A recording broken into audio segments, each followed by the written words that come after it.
Well, that was a crazy week.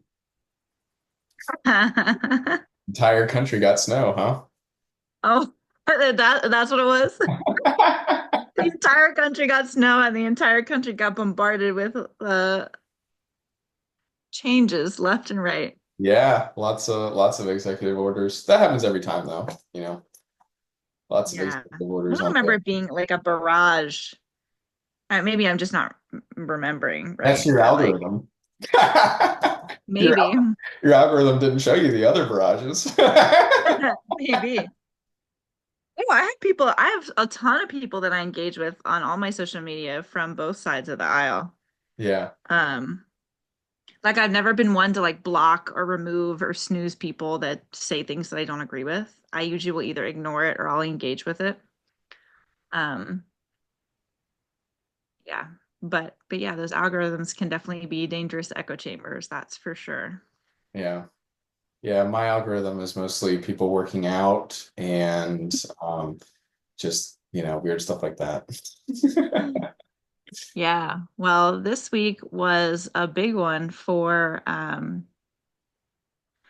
hiring, right? For HR, especially with Trump's executive order revoking the Equal Employment Opportunity Act. Um, so, for anyone that doesn't know, the EEO has been in place since the 60s. It was a big step forward in civil rights to balance out the playing field because there was obviously plenty of research and statistics and studies to show that people of varying backgrounds, colors, abilities, sexes, religions, everything, um, were not all having the same access to opportunities. And therefore, they may not have on a resume, for example, the same experiences because they don't have access to the same experiences. So it was a way to um, twofold. One, proactively engage companies in providing opportunities that did not previously exist to people of other races, genders, backgrounds, but also to make sure that companies were being held accountable to report on some of those things, especially at a federal level or at a high level, to ensure bias wasn't creeping into the process and inhibiting people from making hiring decisions based on um, those things. So, um, like everything, there's two sides to a story. There's abuses of those powers um, and things that sometimes need to be modified or rectified.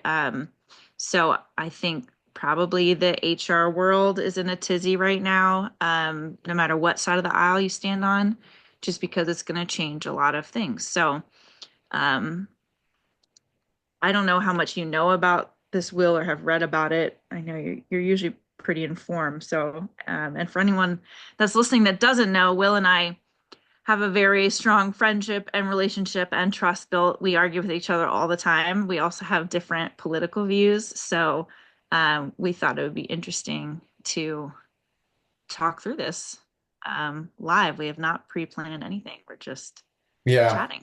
I would say that I would say we have different political perspectives. I think our end goal is always the same. I think we agree about the end result every single time. It's just like the perspective of like what factors play into it are different, which is fun. That's a fun argument to It's have. true. Yep. That's And true. healthy, like a healthy argument to have. Yep. But yeah, so like I mean all this is really new, right? Just like anything, like there's a lot that we won't know until things shake out. So I guess with my whole thing with this, like I don't exactly know what it means, like what the impact is, right? Like I know what it is, I just Mhm. don't know what it means. Um, because I think a viewpoint that a lot of people will take is while those protections are important and valid, like I think that just like anything, a lot of people have found a way around it. Right. So for instance, like, okay, so there's a protection in place that you have to equally consider everyone, but that doesn't mean that you're going to hire them, right? Like you can say that you don't have to say anything at all. You can just say we chose not to move forward with you. And so I think a lot of people, I know that there will be changes into how you operate as a business from a people perspective because of this. But I think at the end of the day, it's like not much will change in terms of hiring.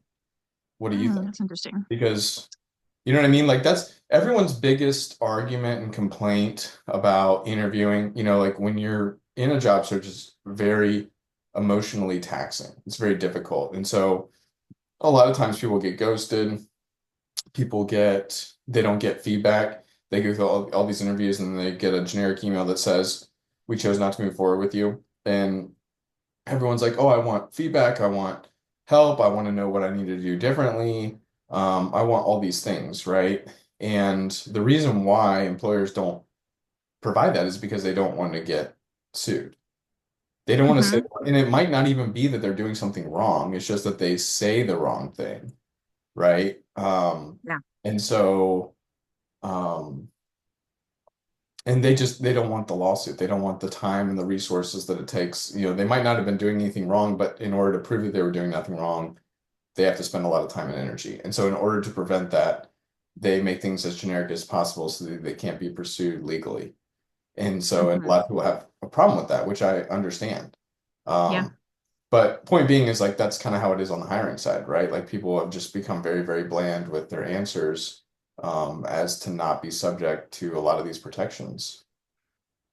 Yeah, I mean that's a different perspective than I thought you would take. And so I'm glad you brought that up because I do think, there's probably an element of feeling restricted in what you can do and say for fear of getting in trouble, right?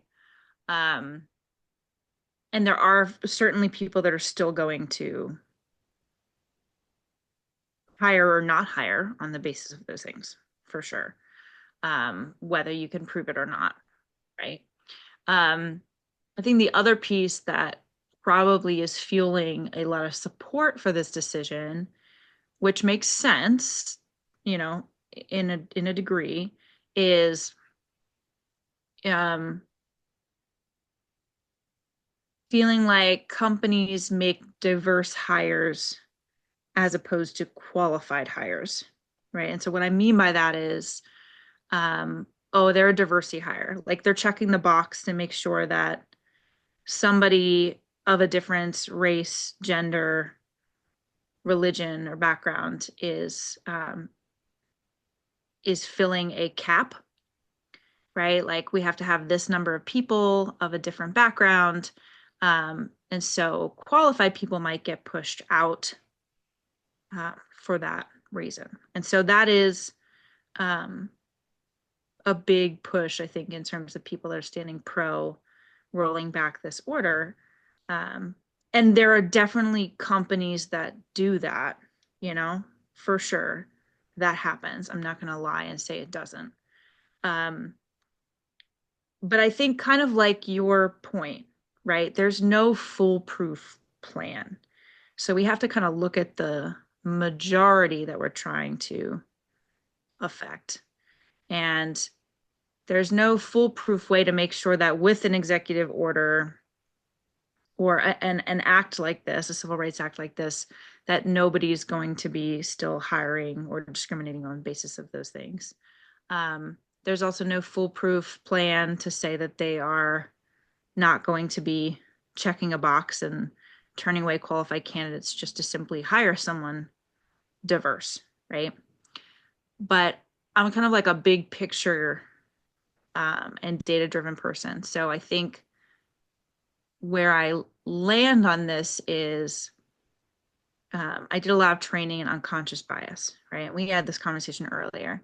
There's a difference between racism and bias. And I think, unfortunately, we use those terms interchangeably. People sling the word racism around quite a bit. And I think that just enhances the divide and the inability to be able to have a fruitful conversation between people falling on different sides of the aisle with this stuff. Um, and in reality, what we're actually talking about is bias, right? And that's something that we all have, period. It's literally the way your brain operates. It's its automatic sorting system. our brain automatically sorts and categorizes things. And it does so based on our experiences. And so when you're born, right, like as you're growing and you're exposed to things and you're practicing things, your brain is forming these highways, basically, like these neural pathways that more quickly connect and sort things. So it's enhancing your operating system, it's making things happen faster. And so what that means is literally everybody in the world has biases, where they might not even notice they're doing it. They might not even notice they're making decisions with limited and biased information, but we do it all the time. And so, there's exercises to show how our brain will incorrectly categorize things that are right in front of us, right? See things that aren't there, literally aren't there. It'll see things, and you'll feel like you see it as clear as day, or not see things that are there, because it's that efficient. And so, what ends up happening is that these biases go unchecked. There's no accountability for organizations to take a look at the patterns that evolve from these biases. And so the majority of patterns that evolve from these biases are patterns of behavior that benefit the majority group, right? Which would be white male dominant. Um, and then probably white female dominant. And then, right, like those next layers of groups that are dominant society. Um, and that doesn't mean that it's white men around the world. It's just wherever that's the dominant group, which happens to be in the United States. So my point being, I think there's a lot of fair frustration and points behind this motion. But I think majority, what we're trying to tackle and protect is some accountability for these biases that can run rampant and unchecked, creating huge disparities between opportunities of certain groups and other groups of what they're, exposed to or capable to achieve, what opportunities arise, right? Like when we recruit with people within our network, if people within our network are only people that look like us, they're the only ones that are going to get exposed to the opportunity. So that is a way of, unfortunately, discriminating in your hiring process, right? Without intending to. It's not, malintended, but it happens. My fear is just kind of like that lack of accountability or checks and balances, or that mirror to say, like, we have to look at where we're falling short on hiring certain groups of people, um, intended or otherwise, and also even like wage disparity or what our leadership group looks like. And I think the benefit of having these policies is kind of keeps it top of mind and forces people to be intentional versus just going about their day and allowing these biases to impact decisions without any checks or balances. Yeah. Yeah, and I think that's important to raise that point about biases versus, how they're often perceived. Because a lot of it is unconscious, right? Which is why we work with Totally. our clients through those exercises of unconscious bias and how to identify it and how to make educated decisions. Because at the end of the day, what the most powerful tool that you have in a business is decision making. And so having resources behind that to make, accurate and appropriate decisions and be able to make them quickly is what really gives people the competitive edge. And so that all Mm-hmm. flows through your people ops, it all flows through like what your culture is telling your employees on how they make decisions. And it's all based on those defined behaviors that you have on a daily basis. So going through those exercises, I think is super important because that ultimately, I think that's my point is that that is more important than any policy, right? Like I think a lot of the policies don't have the effectiveness that people dream of because, at the end of the day, people find ways around it, right? Whereas if you have a strong culture that has a strong understanding of what your mission and vision is and what the ultimate end goal is, that's what will contribute quicker and more meaningful. So, Mm-hmm. from the perspective of like diversity hires, like you were saying, a lot of people make a diversity hire to check a box when what you really should be doing is making diversity hires that are going to give you a competitive edge, to hire the right person that has a different perspective, that's going to benefit your business, that has, a different background that will give your business more of that, competitive strategy. And that's what you want to do is find people that are going to contribute, but not just check a box. And it comes from many places, right? It comes from Yeah. people that look like you. It comes from people that don't look like you. Diversity means a lot of different things, and having a diverse perspective isn't always just talking about somebody's race, right?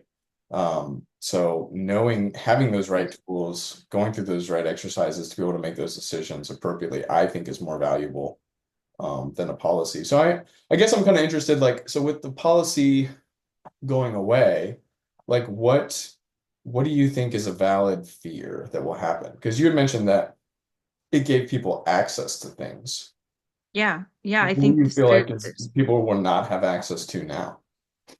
well, I think there's a lot of things, and that's where I believe anyone that doesn't like truly study the statistics and the history and the psychology behind those things, like I have in HR, and I'm not a psychologist, right? Like by any means. So there's people way more versed in this than I am, but I've studied enough and trained on this enough that I've started to understand and see where these pitfalls are going to happen, right? So um, I think what you just expressed is a great validation for people to have hope that there are still going to be leaders and companies and cultures that are still going to hold themselves to that standard because that's what they believe is right. And they don't need a policy to tell them to do it. I think the fear comes in because unfortunately, human beings many times don't act until it's right in front of their face or their back's against the wall.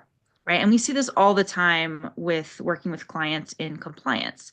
It's like until it becomes a thorn in their side and a problem or a threat, then it's like they don't even think about it. And again, it's maybe not malintended. It's not they don't care, they don't think it's right. It's just that they're busy, they're going about their business, and that's not their top priority. So I think the benefit of a policy is it kind of requires people to meet certain basic criteria, right? Like it's requiring people to meet basic criteria of ensuring they have bias protection in their processes for hiring. So if they have a good HR team, right? Like, and an HR team may be able to convince certain leaders that are not willing to put in the time and effort by being able to say it's legally required and having that backing can, you know, kind of coerce people that maybe don't see the importance, don't care to know why it's important, don't have the time, don't align, whatever, with doing the right thing. And the other fear is access to, we talked about access to opportunity, right? The biggest conversation I see happening is qualified candidates. You're hiring less qualified candidates because they're diversity higher than um, non-diverse qualified candidates. Okay, well, I have two arguments for that. One, you brought up a good point at the end. Diversity can mean many things. It can mean socioeconomic background, it can mean religion, it can mean gender identity, it can mean ethnicity, it can mean many different things, right? However, some diversity you can see and some you cannot. So there are certain groups of people that can hide diversity that could bring about bias and others that cannot because you can plainly see it, right? Disability, for example. If you have a neurological disability, it's probably a little more hidden than someone that has a physical disability. You cannot hide that. There's going to be bias already happening the minute I see you because I can see something is different about you, right? So that's going to be inevitable. It's going to happen. And when there's no protections against that, and nobody's saying, like, hey, we have to be careful that these biases aren't affecting our decision making, a lot of companies are just going to go about their business and do what they do. And those gaps are going to continue increasing. The other is going back to my first point, which is qualified, right? We have, historically speaking, and there's been tons of research and studies and tests done on this, changed our idea of what qualified means based on those biases. So one of the most famous research studies was the musicians for an orchestra, where it was predominantly all male. And it was because people were seeing female players and their biases were creeping in without them knowing and feeling like they heard them differently. Like they heard them and they were less qualified, less clear, less accurate, less talented, right? When they put them behind a screen, the amount of women that they heard as more qualified started to go up. Still, there was a big gap. Why? Because they realized some of these women were wearing heels. So even just the clank, clank, clank of the heels was able to identify in those judging them female. Bias kicks into gear. They start hearing them differently. Once they started saying, everyone take off your shoes, and they audition behind the screen, the amount of females hired and deemed qualified in an orchestra went up significantly. They've done the same thing with police chiefs. They've put a male and a female name on the same resume, and people will look at that and they'll say, oh, the male is more qualified. It's the same resume, right? Unfortunately, we have something called confirmation bias, where whatever our bias is, we will change how we view and perceive things to confirm that bias. And so, again, going back to like, we literally will see things that don't exist, or we won't see things that do exist. Our idea of what is qualified is changed based on our biases. So, when there's no protection in place to force people to ensure more objectivity, which to your point, you're never going to be totally objective, right? But to kind of force people to ensure more objectivity, these gaps, instead of slowly decreasing over the years as they have, are going to start getting wider and wider. And I think that is the biggest fear people have, is like, now there's no accountability in place. And what we see as qualified is just going to come back to what we used to see, which is the majority rules. Yeah. No, those are excellent points about the hiring process. And Promotion too, salaries, all of it, yep, right? yep. And I think you make an excellent point about people don't do anything until they have to, right? And so that's where policies help, is it creates change because you have to.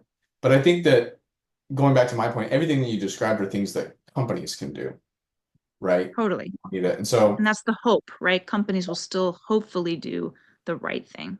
yeah, but you've made excellent points about why the policies are put in place and why they're written, based on everything that, about the orchestra and the police chiefs and all those things. Um, so I think overall, a lot of changes are happening right now. And Yeah. in times of change, it's important to have an excellent resource that you can bounce ideas off of, that you can get perspective on.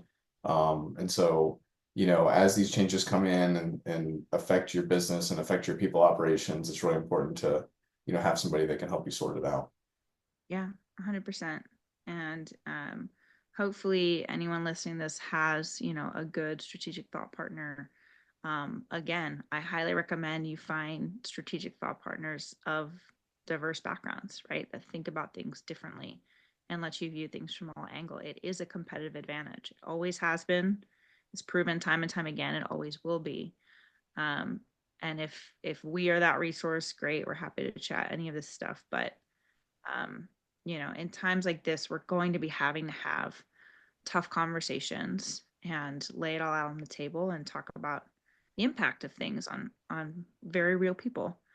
Um, but we need to be able to hear both sides because, again, right, diverse perspective, diverse thought is really important. Yeah. So stay tuned. Yeah.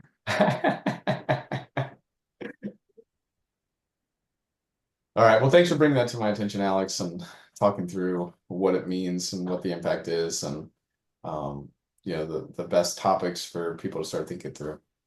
Yeah, we're back with a vengeance in 2025. Will and Alex in the morning. It's usually in the evening, but now we're in the morning. Yeah. It will continually change. A lot of changes Yes, coming down the pipeline. always, always. The only thing constant is change, right? All right. Thanks, everybody. Bye. Bye.